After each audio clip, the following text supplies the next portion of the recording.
vocês pensavam antes da estreia do primeiro Vingadores lá em 2012? Porque eu lembro, eu não acreditava que esse filme ia dar certo, eu achava que iam ser muitos elementos, muitos personagens, que eles iam ficar todos meio à deriva ali e que ia ser basicamente o Homem de Ferro e seus amigos, que o personagem ia acabar ofuscando todos os outros. Mas cá estamos, 2019, Vingadores Ultimato, e a Marvel conseguiu, foi muito além do que a gente imaginava lá em 2012.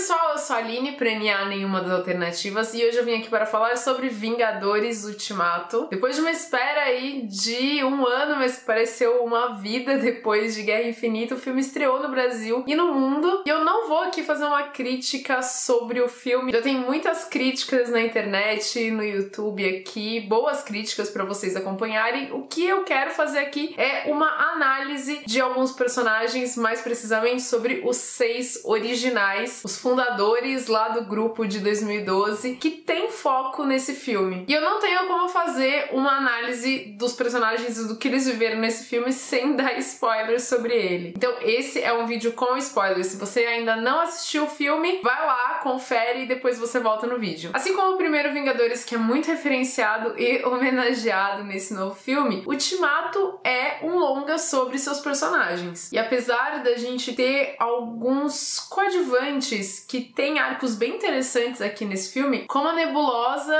e o Scott Lang, o Homem-Formiga, você percebe que houve realmente um interesse na gente se voltar para aquele grupo original dos 6. Mas antes, se você caiu aqui agora e não conhece o canal, se inscreve, deixa o seu like já nesse vídeo, isso é muito importante, clica no sininho para receber as notificações e segue a gente também lá no Instagram. Bom, vamos lá, como eu disse, a partir de agora, spoilers. Thor. Eu acho que o Thor é um personagem muito interessante de acompanhar, porque ele é um personagem muito querido, muito carismático. O Chris Hemsworth, que é o ator que interpreta, ele traz muito desse carisma pro Thor, e eu acho que ao longo dos filmes ele foi trazendo também mais humor. Acabou encontrando nessa veia cômica uma coisa que ficou essencial pro personagem do Thor, e eu acho que cabe muito bem pra ele. Mas eu acredito que os melhores momentos do Thor são aqueles que mesclam a parte bem humorada do personagem com o drama. Porque a história do Thor, ela envolve muitos elementos dramáticos. Ele é um personagem que acabou perdendo toda a família dele. O irmão dele, inclusive, foi morto na frente dele pelo Thanos de uma forma horrível. Ele teve que liderar o povo dele pra fora de Asgard depois que ela foi destruída. E junto com o irmão, ele acabou vendo aí parte do povo dele ser dizimado pelo Thanos antes mesmo do estalo. Ou seja, com tanto drama assim, às vezes a parte bem humorada de Thor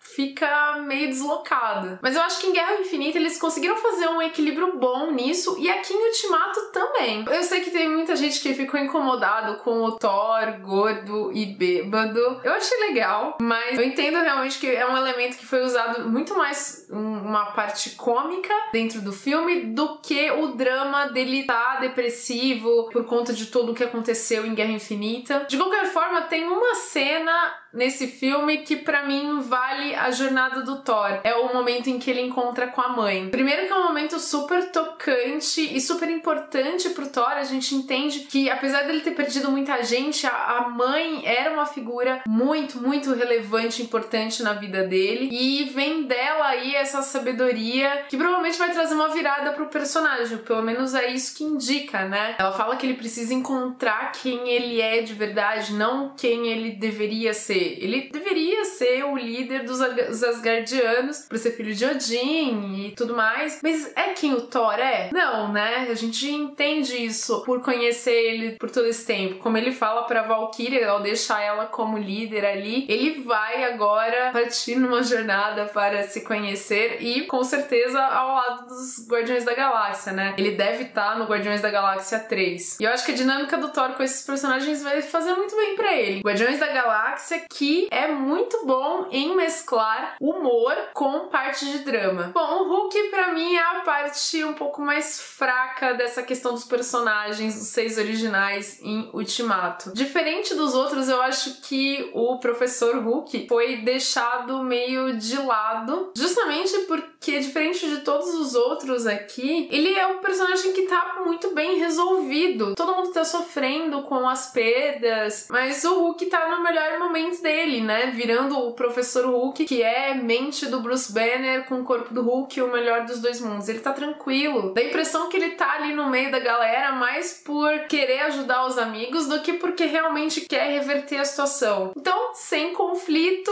sem um desenvolvimento interessante pro personagem. Ele meio que tá ali e não tem nenhum papel muito importante. Ele vai como cientista, mas ele não consegue resolver a questão da viagem temporal. Ele sofre pela Natasha, mas é um sofrimento que não soa tão relevante assim do lado de outros personagens que sofrem muito mais pela perda dela. Ele tem um papel importante por ser a pessoa, né, que vai lá e dá o estalo na manopla pra trazer a galera de volta, mas parece que só tá ali encaixado pra fazer isso. Eu não acho que ele tá ruim, ele é sempre muito carismático, muito querido, mas até por a gente não ter tido muito dele em Guerra Infinita, eu tava esperando que a gente fosse ter um arco melhor pro Hulk nesse filme. Diferente do Gavião Arqueiro, que esse sim teve uma relevância bem maior nesse filme. Clint Barton, que não tinha aparecido nos filmes da Marvel desde Guerra Civil, ele volta aqui já aparecendo na primeira cena do filme, uma cena que tem um impacto muito grande, é quando ele perde toda a família dele. E por conta disso, ele assume a identidade do Ronin. Ele começa a virar um vigilante que vai atrás de criminosos e os elimina, sob a desculpa de pessoas boas foram eliminadas pelos Thanos e vocês, escória da humanidade, ainda estão aqui. A cena em que o Rhodes conversa com a Natasha, falando, né, sobre a trilha de corpos que o Clint tá deixando e que ele não quer encontrar o Clint porque ele não quer ver essa pessoa que ele se tornou, é muito forte. Não era uma coisa que eu tava esperando ver num filme da Marvel. E inclusive a interpretação da Scarlett Johansson, quando ela desaba depois de conversar com ele, nossa, foi pesado. É uma das melhores cenas do filme, inclusive, na minha opinião. O Clint, ele é o Vingador esquecido, né? Aquele que nunca tinha muito espaço na mídia quando o Vingadores foi lançado. E por conta disso, e também por causa dele ter tido um desenvolvimento bem melhor lá em A Era de Ultron, com o aparecimento da família dele, da gente entender um pouco mais sobre o personagem dele. Acho que aliando essas duas coisas, o Clint acabou se tornando um Vingador querido para os fãs. Daí a gente que não queria que ele ficasse esquecido do churrasco. Por esse apego que eu também criei com o personagem, eu senti muito o drama dele nesse filme. A relação que desenvolvem dele com a Natasha, desde lá do começo, mas principalmente o encerramento nesse filme, é uma das coisas mais bonitas que a gente viu nesse universo. No começo, todo mundo sugeria que o relacionamento deles era uma coisa romântica. E a gente descobre que não era.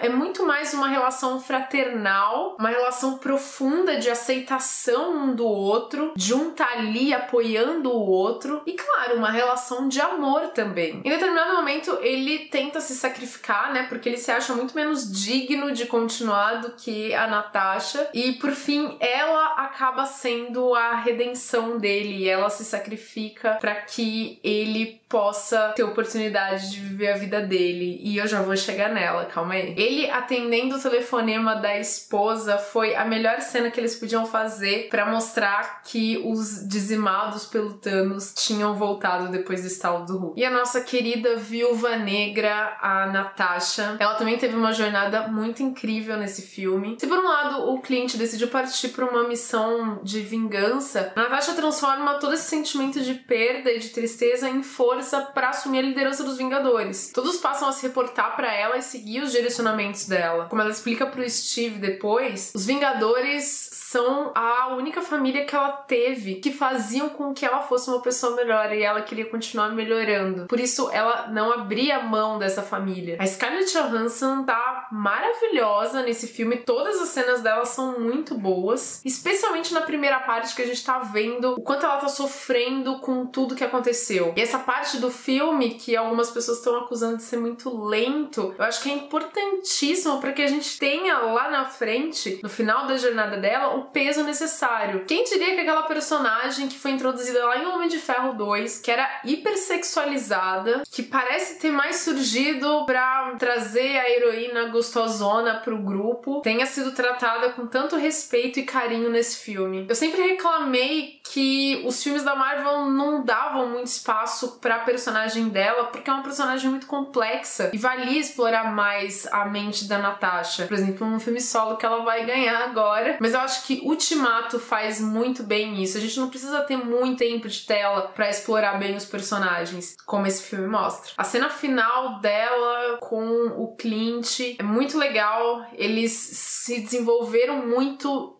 juntos no começo, lá naquele primeiro Vingadores, e agora eles terminam juntos também. Como eu falei, ela é a redenção do Clint, e assim como ele aceitou ela, perdoando os pecados dela, como ela indica aí, a gente não sabe direito, né, porque não foi explorado, mas ela também aceita ele nesse filme, independente da jornada que ele tá trilhando. Não é uma despedida definitiva, já que a gente vai ter o filme solo dela, mas que provavelmente vai se passar no passado, mesmo que a gente veja ela em outros tempos. É bem provável que a jornada da Natasha, o tempo dela, se encerre ali em Ultimato. É bem doloroso de ver isso, e exatamente como deveria ser para uma personagem tão querida. O Capitão América é aquele herói na sua forma mais pura. Ele é o cara magricelo que, mesmo não tendo condições nenhuma de lutar, ele vai continuar se levantando e fazendo isso o dia inteiro. Ele é o cara que acredita no bem dentro das pessoas. Isso define o comportamento e as decisões do Capitão América. Ele pode ser visto como o herói perfeitinho, que é tudo de bom pro público, mas em tempos que os anti-heróis estão ganhando muito mais força, o personagem do Capitão América poderia soar muito chato e intragável pro público. Eu confesso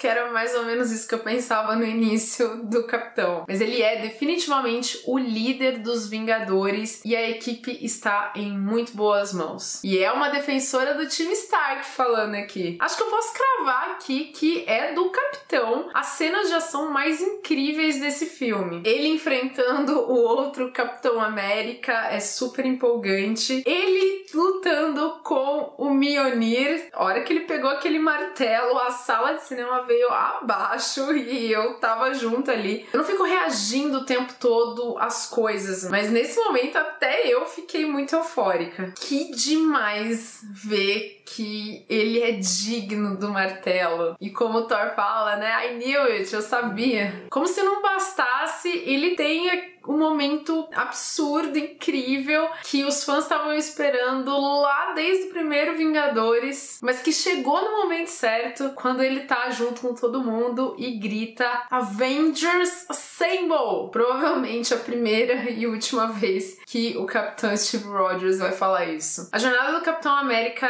é uma das mais emocionantes desse filme. Acho que no começo, quando a gente tem todas as pessoas lidando com as perdas que foi o estalo do Thanos na vida deles, o Capitão, ele entende que ele tá sofrendo sim por aquelas pessoas, mas que ele já passou pela maior perda da vida dele. Que todo esse tempo ele não tá seguindo em frente, desde antes do Thanos. Eu acho que talvez até por isso a gente acaba vendo um Steve Rogers que tá triste, como muita gente, mas tá bem sereno, fazendo o pouco que ele pode pra tentar ajudar as pessoas. Mas que coisa maravilhosa é a gente ver que depois de cumprir tantas missões, de se doar tanto como herói, o Steve Rogers, inspirado também pelo Tony, acaba deixando de lado o lado herói dele, assume um posicionamento mais egoísta pela primeira vez, ele que é tão altruísta, e se permite ficar no passado pra viver uma vida feliz ao lado da Peggy e ter finalmente aquela dança que ele prometeu pra ela, que é a cena que encerra o filme. Que forma mais linda de encerrar toda essa saga que foram os 11 anos da Marvel nos cinemas. Mas é claro que tá faltando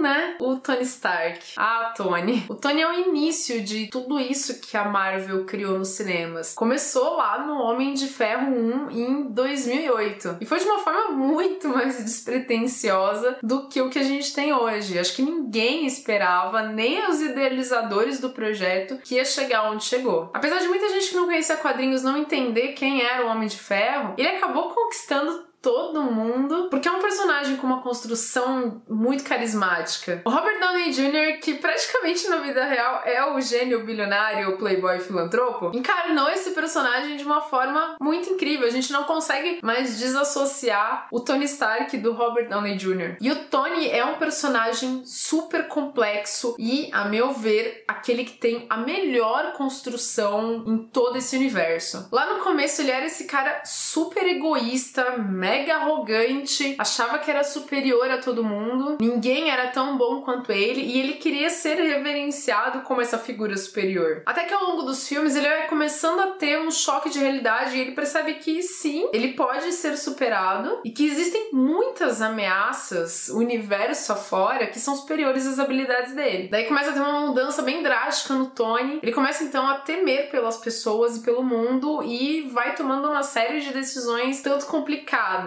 Ele acaba criando a inteligência artificial que vai se tornar o Ultron, tentando proteger a humanidade. Ele cria aquele monte de armaduras lá pra proteger as pessoas que ele ama. Ele defende o registro dos heróis lá em Guerra Civil, em contraponto ao que o Capitão acreditava. Mas todas essas decisões dele acabam vindo abaixo de novo, ele percebendo que quanto mais ele tenta controlar a situação, pior ela fica. O Tony que entra pra Guerra Infinita e Ultimato é um Tony muito diferente daquele lá do início. Ele já se desiludiu muito. Aqui nesse filme eu imagino que muita gente estava esperando que ele ia conseguir sair daquela situação lá de na nave, perdido no meio do espaço, com a própria genialidade, como ele já tinha feito antes. Mas não é esse Tony que a gente vê aqui. A gente vê um Tony que tá, principalmente no começo de Ultimato, ele tá acabado. A primeira coisa que ele fala quando ele volta pra Terra, quando ele encontra o Steve, é: eu perdi o garoto. E essa perda do Peter, que acaba construindo com ele essa relação meio de mentor e pupilo, pai e filho, afeta ele de uma forma muito pesada, é muito triste ver. A gente vê em Guerra Infinita e nesse filme que eu acho que o Tony, ele queria ser pai. E ele consegue, né? Ele tem a filhinha mais fofa do mundo, vezes 3.000,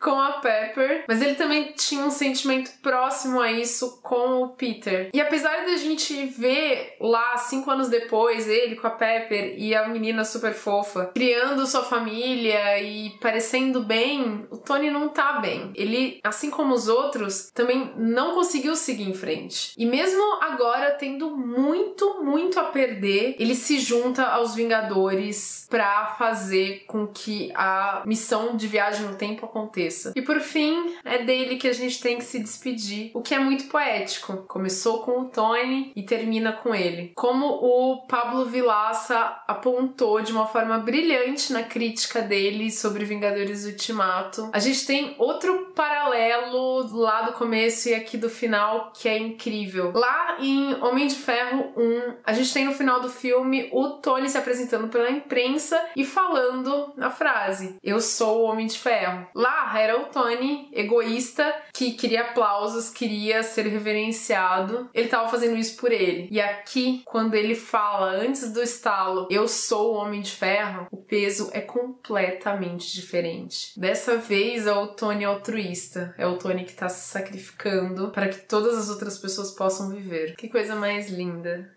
Isso que a Marvel criou. Então é isso, deixe nos comentários o que vocês acharam sobre a jornada dos Original Six aí, dos Vingadores. Se vocês concordam comigo ou discordam, se vocês têm outros pontos para acrescentar. Obrigada por me acompanhar e até o próximo vídeo. Tchau, tchau!